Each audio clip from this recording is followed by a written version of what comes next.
Hello' guys welcome to red carpet. আপোনালোকে গুৱাহাটীত মানে এটুকুৰা মাটি কিনিম বুলি ভাবি আছে নেকি? যদি গুৱাহাটীত ভাবি আছে তেতিয়াহ'লে গুৱাহাটীত এতিয়া এপ্ৰিচিয়েশ্যন বহুতখিনি হৈ গৈছে। আপোনালোকে যদি কিনিম বুলি ভাবেও বাজেট হিচাপত হয়তো আপোনালোকৰ নিমিলিব পাৰে। চ' সেইটো কাৰণে এটা বেষ্ট অপশ্যন হ'ল এতিয়া নৰ্থ গুৱাহাটী। তো আজি মই আছোঁ নৰ্থ গুৱাহাটী। এইটো লোকেশ্যন হয়, আপোনালোকে চাব পাৰে। এইটো হয় মাটি। মই লোকেশ্যনটো কৈ আছোঁ, মাটিটো চাই লওক। ইয়াতে আপোনাৰ 2 বিঘা মাটি থাকিব। মানে এইটো পাৰ্টত আপোনাৰ ৰাস্তাৰ পৰা এইফালে 1 বিঘা আৰু মাজতে এটা 20 ফিট মানৰ ৰোড থাকিব আৰু সেইটো চাইডেও আপোনাৰ ইকুৱেল 1 বিঘা থাকিব। চ' আপোনালোকে ল'লে 1 বিঘাও ল'ব পাৰে, নাইবা যদি 2 বিঘা ল'ব বিচাৰে 2 বিঘাও ল'ব পাৰে। খালি মাজত ৰাস্তাটো থাকিব, কাৰণ পিছতো মাটি আছে, তো পিছৰ মাটিৰ কাৰণে ৰাস্তাটো এৰিব লাগিব।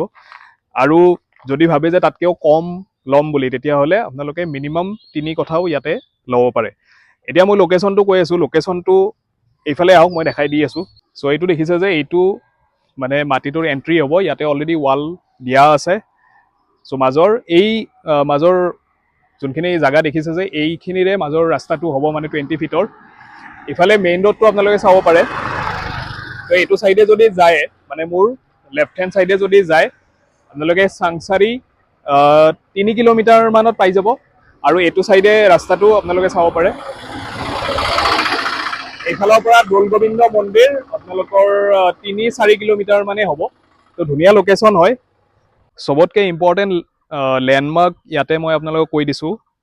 নতুন যি হাইকোৰ্ট আহি আছে, তো হাইকোৰ্ট ইয়াৰ পৰা হাৰ্ডলি 1.5 কিলোমিটাৰমান ডিষ্টেঞ্চত হ'ব।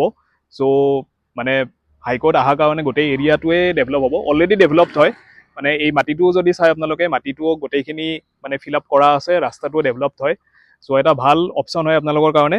চ' যদি আপোনালোকে ইনভেষ্টমেণ্ট কৰিব বিচাৰে, তেতিয়াহ'লে প্ৰাইচটো হয় 42 lakhs পাৰ কঠা।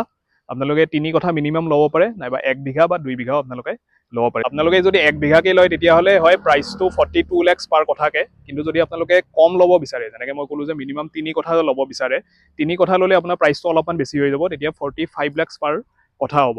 চ' সেইটো আপোনালোকে মাইণ্ডত ৰাখি পেলাই আগবাঢ়িব পাৰে। যদি আপোনালোকে ইণ্টাৰেষ্টেড হয় মাটিটোৰ কাৰণে, দেন তলত দিয়া নম্বৰত কণ্টেক্ট কৰিব পাৰে। Thank you from Red carpet.